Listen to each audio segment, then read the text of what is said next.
This one's tricky. This one is very tricky and can get very messy very fast. So Alice and I frequently send each other interesting tidbits that we find on the multiple levels of the interwebs and social medias, right? I sent her one that I thought was an interesting topic, and she immediately spiraled a little bit, and then we spent an hour walking around yesterday, getting a little outside, vitamin D, walking around, getting energy and exercise, and talking. And we were like, we're just scratching the surface. So we're gonna try and bring a shorter version of that to you guys today. We'll see how this goes. So I found a thing on a podcast, and it said, in your opinion, what's an easy way to tell when someone is trying to control you versus having a healthy boundary? Allison immediately replied, interesting. I'd obviously be interested in what I think versus what you think on this, given different situational circumstances. So it was definitely an interesting chat about the differences between basically setting healthy boundaries for ourselves versus coming across as controlling to other people. And part of what we kind of... Versus actually controlling other people. There's actual control, of course, right? And also, yes, to add on top of that, actually controlling somebody. And it's kind of also a perception thing too, right? Like... It gets, when you get to like physical control, like I will do this or I will. Right, which is what we talk about in the Warrior Women when we're setting our boundaries, right? Like if you get any closer, I will kick you in the nuts. Right.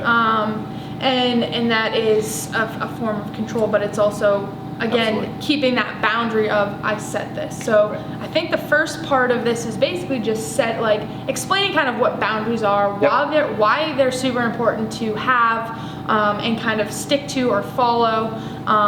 Recently I've been doing a lot of different business coaching and as far as like if you work for yourself, basically setting work hour boundaries, right? Like setting up one of like a perfect week, right? Like Monday, I'm gonna get into the office and I'm gonna crank away because I know I work better in the morning. I can crank away for a couple hours, have some lunch, and those are kind of my work hours, right? I don't want to do anything on Friday, so that's going to be my day off, right? So and I'm not going to schedule any appointments. I'm not going to schedule any And I try really events. hard not to bother you on Fridays. Exactly. So just kind of setting those boundaries as far as like, I need a day off. Friday's going to be my day off, especially if I do have to work both Saturday and Sunday. Yep. And kind of just setting those healthy boundaries. So, and just sticking to those boundaries. Obviously, there's going to be certain exceptions like belt testing or teaching Warrior Women, which ends up being more of like a fun event versus just like a work event or working. So there are those obviously exceptions or that one day a week. However, basically, what are your boundaries and what can you do to enforce them? So your boundaries, what are your limitations? And we can talk about the idea of soft boundaries, things I'm willing to get pushed on, right? We have an old joke of like, oh, I don't really want to go out tonight. And my friend says, yes, you do, right? And I'm like, I don't really want to. I really don't want, stop twisting my arm, right?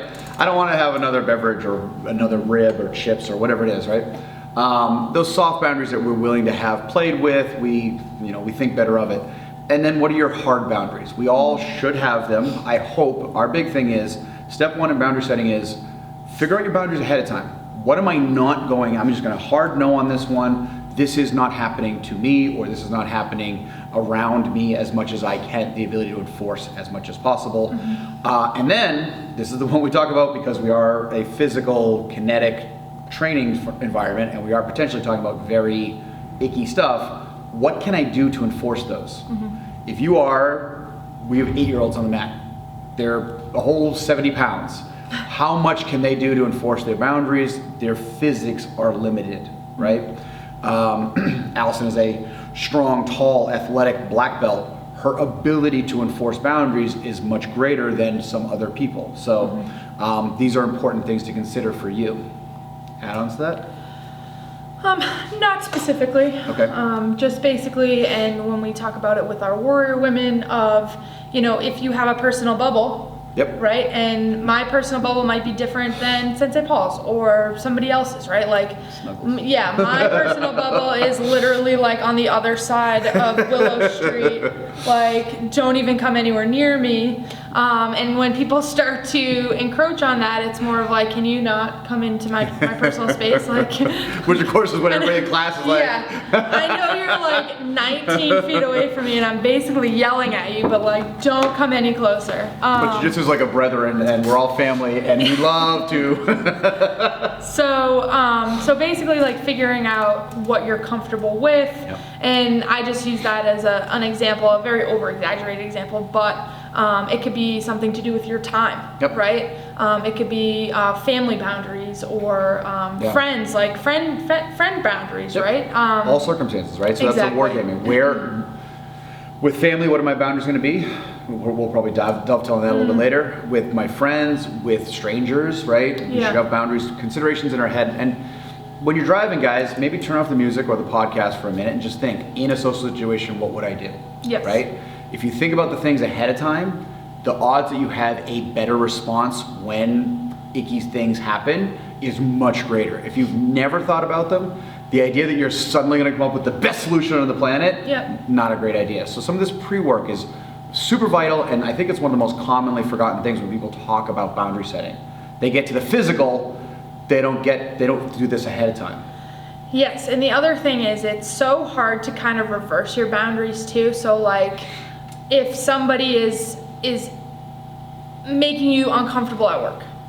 And they are encroaching on your boundaries, and then you come and ask me, how do I stop this person from being creepy? It's very hard to now set those boundaries. So if you think about it ahead of time, like, you know, creepy Jeff from the office, I don't like it when he comes and sits down next to me, so here's, you know, it's setting this up ahead of time. There's an old quote about this is strong fences make good neighbors. Correct. So just thinking about like just it ahead of time versus kind of when it's happening, because once boundaries are kind of crossed, then it makes it really hard to kind of draw that line back again, and it makes it worse. I think the cascade of spousal abuse is where we see this most commonly happen. Correct. And then we're taking advantage of people at work. Yes, definitely. Step 2, this one's the simplest one of all of them. State your boundary. It's actually one of the hardest to actually do. Everybody who comes to a martial arts self-defense class wants to get to the hitting and the punching. No one wants to say, you know, you were testing a product yesterday and some of the stuff you were yelling out, people back off, pervert. I don't want to say that out loud. That feels weird to say in a completely safe environment. So if you want to talk up on that. Yeah, and it doesn't necessarily always have to be people like coming more towards you. It can also just be something specific. This weekend it was St. Patrick's Day weekend, and I went out with a couple of friends. It was an all-girls group, and basically one of my boundaries is I'm not going to drink at 3 o'clock in the afternoon. You do whatever you want. However, I'm Can't not drink all day having. if you don't start in the morning, Allison. Well, it's St. Patrick's Day in Boston. I'll be in a coma by 5 o'clock if I start and that's just one of my personal boundaries. And you know, it's one of those things where people who respect your boundaries are true friends. And these girls were awesome. They were like, you know, one of the tips that I use is I drink like more of like a Sprite drink, and then put a lime in it so it kind of looks like you're drinking, especially if you don't want to come off as like that person, and just like, you know, how to kind of hide it, especially if it's something that you're a little bit more self-conscious about, or but these girls were awesome. They were never like, oh come on, like it's, you know, it's St. Patrick's Day. They were very respectful of like, we respect your decision, we want you to have as much fun as possible, so you know, let us know if, you know, like what you're feeling, because sometimes I do get uncomfortable in crowds, I do get uncomfortable in different social situations, so they were very good at like just respecting my boundaries as far as like. This is where the really important reminder, like no is a complete sentence. Let's go do this. No. Why? No. Not interested. Right? My dad was very good at that. Yeah. So state them and keep it simple, guys. Okay.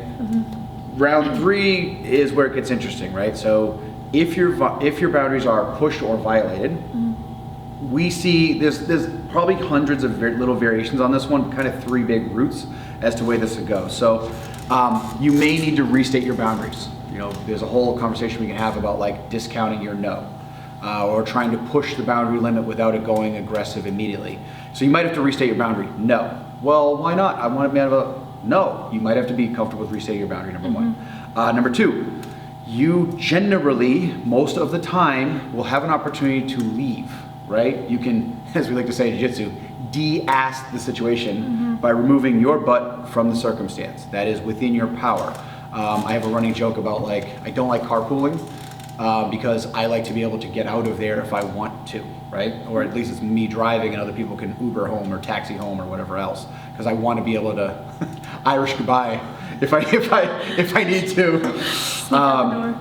And then option three, obviously we are talking about a martial arts school. We are talking about potentially icky things like it can go physical. This can be kinetic, right? You may need to get to the point of putting hands on in order to reinforce that boundary.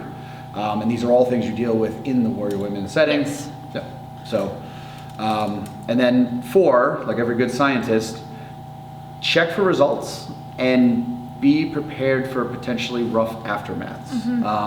You know, in the event of I leave my friends because I'm not willing to cross that boundary, maybe they're pissed off at me later or mad, you know, damaged friendships. Family's one of the most difficult things with this because you can't exactly just leave family. I mean, you kind of can, but like that's pretty extreme. You can, but it's as we all know, it is very hard to do that and you know, tell family members, you know, basically. And there's a subset here of like family's a lifelong dynamic. So that whole like it's hard to walk back on boundaries. Very, very challenging there. And obviously in the event of like physical self-defense, then we can get into the aftermath we talked about in episode 1 of like what's legal, you know, if I have to defend myself physically because of boundary setting violations. So there's a lot of potentials here. So if you want to kind of get into healthy boundaries. Yes, so healthy boundaries versus controlling. Healthy boundaries are something that you're just going to kind of stick to because they're your own. My personal, like I mentioned earlier, I don't drink at 3 o'clock in the afternoon. That doesn't mean that you can't. So I obviously hung out with a group of girls that were drinking. They were all very respectful of each other. Like it wasn't like they were chugging, taking shots and stuff. They were just having some drinks, and if they wanted to take, you know, shots, then fine. I'm not going to stop you from doing that, but I'm not going to partake, right? I'm not going to do this. I think we both have healthy and pretty strict limitations around alcohol. Yes. Because we recognize substances in this category can have profound effects on us and our decision making and our capabilities. And for people with our training and our backgrounds and the stuff that we've seen, I think we've established really healthy boundaries around this, and we encourage others to as well. And yes, and I do, and a lot of times I will be the designated driver, mainly because I don't want my friends or family to be drinking and driving and getting themselves into those situations. And because I don't necessarily drink as much, or I can still have a good time without alcohol, I do tend to fall back on the designated driver, and that's totally fine with me. It's something you're excellent at, like really excellent at, is saying no to peer pressure. I do. I am very. I say no, and if I say no, I very rarely get a pushback. I don't know if it's like the way I say no or like my giant resting bitch face, like no. And if you ask me again, I'm gonna actually slit your throat. No, I'm just kidding. But it is throat punching. I do not cave under peer pressure, and I found actually a very good. I found a lot of my friends this way, mainly because if somebody's gonna push back on me, I don't want to deal with you. Honestly, like you're not gonna respect my boundary right now. You're never gonna really respect my boundaries. A lot of my friends, and even the girls that I now consider friends that I actually just met, basically.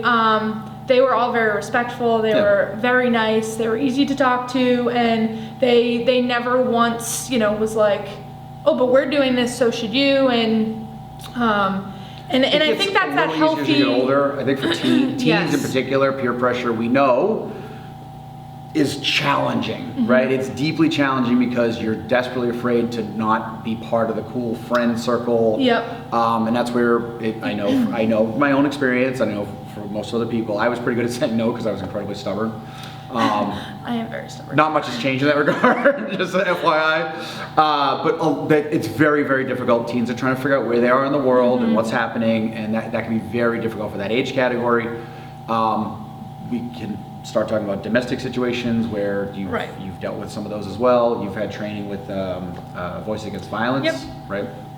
But yeah, just basically sticking to those boundaries. Yeah. But the controlling aspect would be if I was saying... May I ask you a question before we get to controlling? Sure. Enforcing healthy boundaries in family or relationship dynamics. What are your options? You're not going to punch people to say no.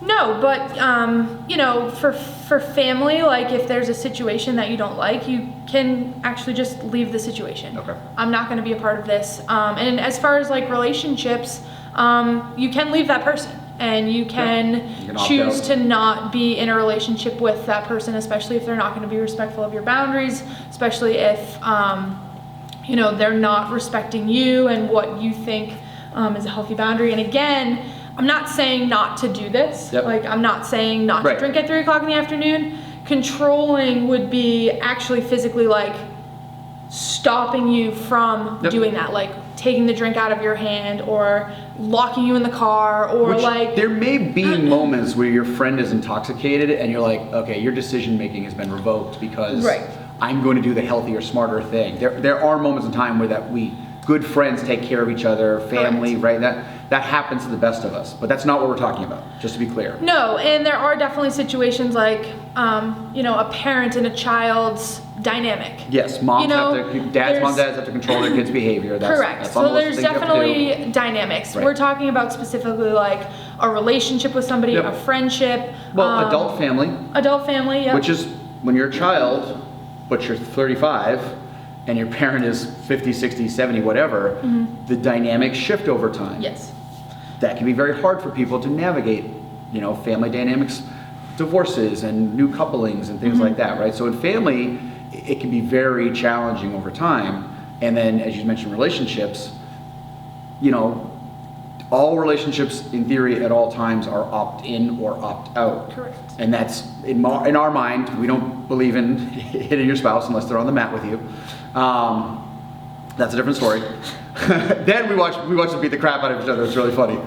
As a general rule, your really main power to enforce is to get out, right? Or to leave, right? To remove yourself from the situation. Correct. And then again, kind of dealing with those repercussions, like, I left this situation. Am I actually leaving the person, or can we work through that? Right. Family, I'm not going to go to this engagement where there's going to be people I don't want to be with. Correct. Yeah. And that's up to you, and it's up to your friends or your group, your circle, to kind of respect those healthy boundaries, and not kind of take advantage of those into that situation. And as in regards to like that controlling situation, it does go both ways. I actually had like a light bulb moment this morning where a lot of our examples yesterday were more like men controlling women. Well, that is a common paradigm. And that is a very common paradigm. However, this morning I kind of had that light bulb situation where women can be controlling as well, controlling men. I was talking to some friends last night about the protocol. What's the joke of you go to the mall and you see the guy outside of whatever store just sitting there with the purse, like just looking browbeaten. He's being controlled. He's opting in. I don't think he got the poop kicked out of him. Beep. We're trying not to swear. I don't think he got the crap kicked out of him to make that happen, but he doesn't look happy in those moments of time. And that's fine if you want to do that. Go for it. Your other job, you are a fantastic photographer. How many, I'm going to say probably mostly dads, have been pulled into or co-opted or forced, right, or bribed? Let's pretend I take 100 photos, like 100 family photos. 100 dads are absolutely being dragged to this event. That's control of a sort, right? Well, they're opting into the family. They're opting into the family dynamics here. I'm gonna I'm gonna say. And they're opting out of getting screamed at, I think is the. No, because I think there's some fights that happen ahead of time on these photo sessions. No, you can, well, sometimes, and it's also fighting with the kids, and it's fighting with your husband, it's fighting with this, like, I just want a nice family picture kind of thing. It is very funny, and a lot of times, like, I'm known for being very fast, as far as like, okay, we're doing this very quick, we're doing this very quick, and one of the reasons that I think a lot of families come to me is because I am very quick. I know a lot of the kids don't necessarily want to be there. Sure. You know, they're just looking for like 1 or 2 family pictures just to update, and dads are very appreciative. Oh, you do a great job of that quick, speedy. Get in, get out, get done. Yeah, exactly. However, so if those are our healthy boundaries. Yes. What does controlling look like? Obviously, we talked about the soft dynamic of, you know, we've been told culturally, happy wife, happy life, right? Yes. Like those kind of things. So that is an accurate statement. We get the soft controls that we, you know, you might not want to do something, but you agree to the larger whole being good for the family or good for yourself. So you kind of agree to do crap you don't want to do. Correct. But that's not really what we're talking about, right? I mean, you can certainly set boundaries on some of the stuff, like, you know, I don't know, it's playoff football, and I'm not going to have that interrupted if that's something you care about. I don't know. Or we talk about our adult students, like, you know, be very guarded about the things that make you happy and healthy. Mm-hmm. So like 2 hours a week on this mat will make a lot of life improvement happens. We have had, no offense women, mostly wives, joke that jiu-jitsu is the mistress. How many times have we heard that joke? This is the jiu-jitsu mistress. And we're not talking about people. It's the activity taking people out of the home at night to come make themselves a little better, less stressed, more physically healthy, et cetera, safer. So there are those like soft controls, and I don't really think that's what we're talking about, right? No, because they still let them go. To a certain extent, yeah. They still don't, you know, stand by the door and are like, you can't leave. Which goes into the physical level. Which goes into that, again, that physical level of control. But they do let them go. However, I'm sure sometimes that it comes back with like an argument or. There's again step 4, right? Yeah. Be ready for repercussions. Which is fine if it's worth it. It might be. It might be, and you know, it's just something that they might have to just kind of work together. Yep. Together on. I mean, I truly firmly believe that every healthy relationship, each partner kind of has their own hobby and their own kind of thing that makes them want to get out of bed in the morning, whether it's jiu-jitsu or photography or, you know, I don't know. That's pretty much it. Hockey. There's a quote from Michelle Obama about like there was a solid decade she hated Barack, like when their kids were young. She was like I forget, I never read her book. This is a quote from a friend who read her book, but there was like apparently like a decade or 8 years or whatever. She hated him, but it wasn't that she hated him. It was the family dynamic, and having your own thing helps alleviate some of that. I don't know if she did or didn't. You know, I was given a quote, so you know. Whether it's knitting or like whatever the thing is. A group or something, just external hobbies or external things that just kind of keep you going. And I think every healthy relationship has those.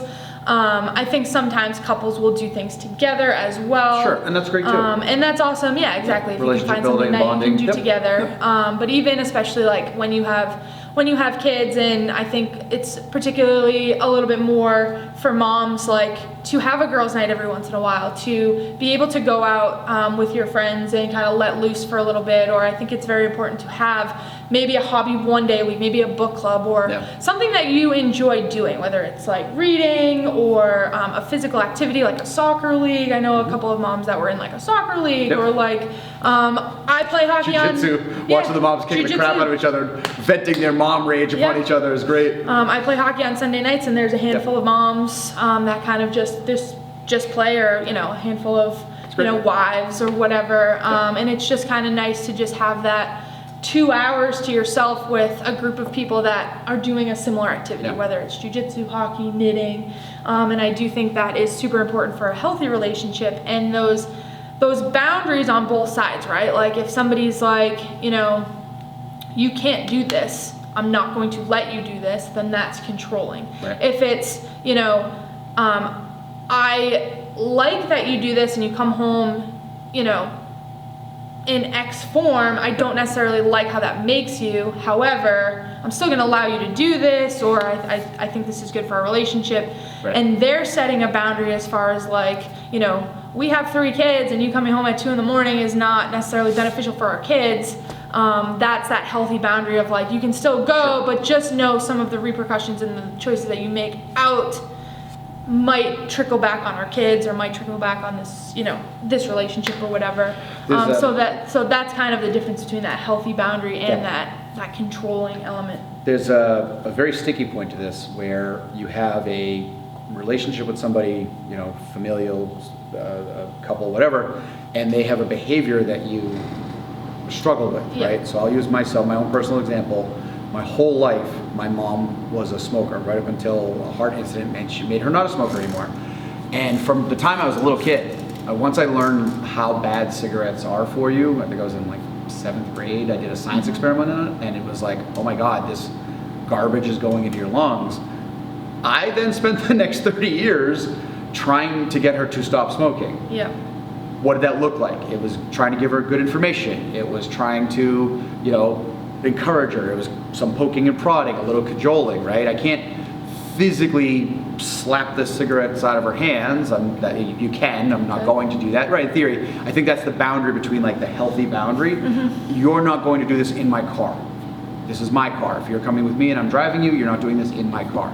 I'm not going to be in the same room with you because I have secondhand smoke. B, I don't want to be participating. And when I was very young, old days, guys, the little store down the street, my grandmother, her mother who smoked as well, they would have me run up and get the cigarettes. And once I learned how bad they were, I said, I'm not buying the cigarettes anymore.